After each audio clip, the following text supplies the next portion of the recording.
दारी पनि रोप्न मिल्छ। कसैको चाहिँ जेनेटिकली पहिल्यैबाट अथवा कहिलेकाहीँ मङ्गोलियन रेसेसहरूको त्यति धेरै दारी आएन डाक्टर साहब भनेर दारी अथवा जुङ्गा फ्रेन्च बियर्ड मेरोमा रोप्न आउनुहुन्छ र यो पक्कै पनि सम्भव छ। र हेयर ट्रान्सप्लान्टेसनको बारेमा त हामीले धेरैचोटि चर्चा गऱ्यौँ। तालुपना भएको स्कारहरूमा हेयर ट्रान्सप्लान्ट गर्ने कुरा गरेको सँगसँगै दारी पनि ट्रान्सप्लान्टेसन गर्न छ अथवा beard transplant moustache transplant is completely possible. र कहिलेकाहीँ चाहिँ जलेको पुरानो खतहरूमा पनि हामीले दारी रोप्न मिल्ने चाहिँ पक्कै पनि हुन्छ र जन्मैदेखि दारी नआएको ठाउँमा पनि बियर्ड ट्रान्सप्लान्ट गर्न मिल्छ। र यो बेसिकली बियर्ड ट्रान्सप्लान्ट गर्दाखेरि हामीले कपालको जुन जसरी हेयर ट्रान्सप्लान्ट गरेको सँगै पछाडिको चाहिँ जुन कपालको जुन पर्मानेन्ट एरिया अथवा जुन सेफ डोनर जोन हुन्छ त्यो एरियाको कपाललाई चाहिँ हामीले ट्रान्सप्लान्ट गर्ने गर्छौँ। र पहिल्यै पेसेन्टसँग बसेर चाहिँ हामीले कहाँसम्म चाहिँ दारी रोप्ने भनेर चाहिँ त्यो हेयरलाइन डिजाइन जस्तै बियर्ड ट्रान्सप्लान्टको प्लानिङ गर्नुपर्ने हुन्छ।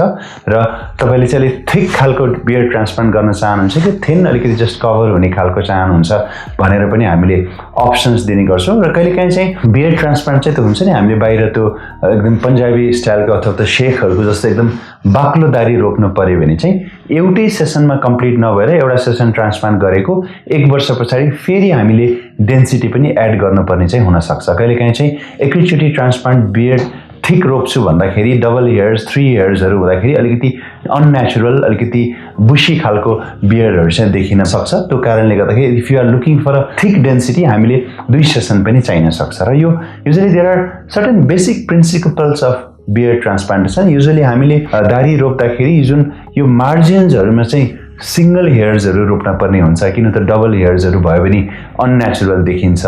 वेयरएज यो बीचको पार्टमा चाहिँ त्यो गुड डेन्सिटीको लागि हामीले 2 or 3 हेयर्सहरू पनि युज गरिन्छ भने र यो बियर्ड ट्रान्सप्लान्ट गर्दाखेरि चाहिँ डेन्सिटी चाहिँ almost parallel to the skin surface हुनसक्छ। अलिकति ठाडो गरी कतिपय मैले पेसेन्ट्सहरूको बियर्ड ट्रान्सप्लान्ट गरेको एकदम अननेचुरल रिजल्ट्सहरू पनि देखेको छु, जसको चाहिँ अलिकति ठाडो रोपिन्छ, एकदम त्यो चाहिँ अलिकति अननेचुरल देखिन सक्छ। र यो बियर्ड ट्रान्सप्लान्ट गर्दा फेरि पनि रिपिट गरे अलिकति almost parallel to the skin surface जस्तो पनि हुन पर्न सक्छ। र सिंगल हेयर्स 2 हेयर्सको कुरा त मैले गरि नै हालेँ। त्यस्तै गरी कसैले चाहिँ मुस्टाच ट्रान्सप्लान्ट अथवा यो जुङ्गा मात्र पनि रोप्छु भन्न मिल्छ। त्यसमा अगेन डिजाइन गरेर तपाईँलाई अलिकति तल स्ल्यान्ट भएको हो कि कसैलाई चाहिँ यो अलिकति माथि स्ल्यान्ट भएको, यो पहिला चाहिँ यो मुस्टाचहरू बनाउँदाखेरि यसरी यो घुमाउने चलनहरू जस्तो पनि थियो।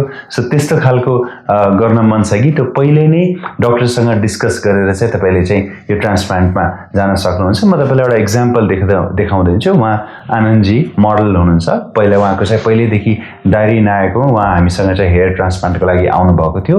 This was is before. तपाईँले लेफ्ट साइड राइट साइडबाट हेर्न सक्नुहुन्छ। र यो इमिडिएटली हामीले 7 डेजको रिजल्ट हेर्नु भयो भने उहाँको यो दारी रोपेर क्रस्टहरू रिमुभ गरिसके पछाडि यो रिजल्ट छ। र बिचमा यो कपाल जस्तै चाहिँ कपाल रोपिसके पछाडि यो दारीहरू एक राउन्ड झर्छ र लगभग 1-1.5 वर्ष पछाडि उहाँको रिसेन्ट पिक्चर्सहरू मैले हेर्दाखेरि अहिले एकदम थिक हेयर्सहरू भएर पनि आएको छ।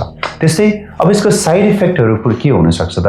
बियर्ड ट्रान्सप्लान्ट गरिसके पछाडि 1-2 दिन तपाईँले सारो कुराहरू नखाने, अलिक सफ्ट अथवा झोलिलो कुराहरू खानुपर्छ। कहिलेकाहीँ चाहिँ यो फेसहरू अलिकति सोलन हुनसक्छ, हल्का पेन महसुस गर्न सक्नुहुन्छ, जसको लागि 2-3 दिन हामीले पेन किलर्सहरू दिन सकिन्छ। त्यसको लागि इन्फेक्सन्स नहोस् भनेर एन्टिबायोटिकहरू दिन सकिन्छ। र अर्को कहिलेकाहीँ चाहिँ कसैको अलिकति किलोइडल स्किन, जस्तो कसै तपाईँको जेनेटिकली कसैको अलिकति घाउहरू भयो भने त्यहाँ किलोइड फर्मेसन अथवा हाइपरट्रोफिक स्कार्सहरू हुने खालको, त्यो किलोइडल स्किन भएको टाइपको मान्छेहरूमा चाहिँ अलिकति चिकन स्किन जस्तो अथवा चाहिँ स्पिकल्सहरू चाहिँ देखिन सक्छ। र त्यसलाई पनि पहिले नै हिस्ट्रीबाट रुल आउट गर्नुपर्छ। र कतिपयको चाहिँ त्यो चिकन स्किन जस्तो देखिए पनि विथ टाइम 3 वर्ष 4 वर्षपछि चाहिँ बिस्तारै त्यो नर्मल स्किन पनि हुँदै गएको हुन्छ। र त्यसलाई रिमुभ गर्नको लागि फ्र्याक्सनल CO2 लेजर अथवा माइक्रोडर्म एब्रेजन गरेर पनि त्यसलाई रिड्युस गर्न चाहिँ सकिन्छ।